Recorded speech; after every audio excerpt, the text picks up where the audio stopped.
Watu wangu wa nguvu, mambo vipi? Leo nipo maeneo haya ya Makumbusho, karibu sana stendi, na waletea hili gorofa zuri sana la kisasa.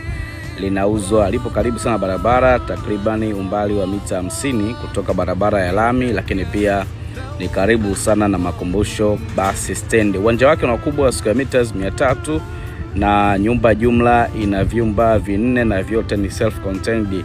Ina sebule 2 chini na juu, ina dining, ina jiko, ina store pamoja na public toilet chini na juu.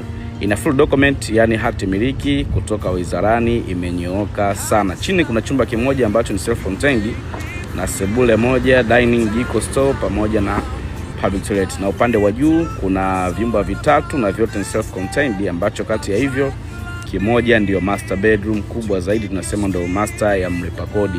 Nyumba ni nzuri sana na space ya kutosha, na decoration zake ziko vizuri kabisa, mpya kabisa ya kisasa, na inauzwa maeneo haya ya Makumbusho. Kwa wale wanaopenda nyumba maeneo ya mjini, kuepusha foleni, au wale ambao wapo nje ya nchi wanatamani kuishi maeneo ya Dar es Salaam, hususan maeneo haya ya center kabisa town, basi njoo nikupe hii nyumba ambayo iko fresh kabisa na ipo kwenye mazingira ambayo ni smart sana. Nyumba ina nafasi, nyumba ina hewa nzuri kabisa, safi kabisa. Bei ya kuuza ni $650,000, lakini pia unaweza ukalipa kwa awamu. Hata kuhitaji furniture tunaongea. Karibuni.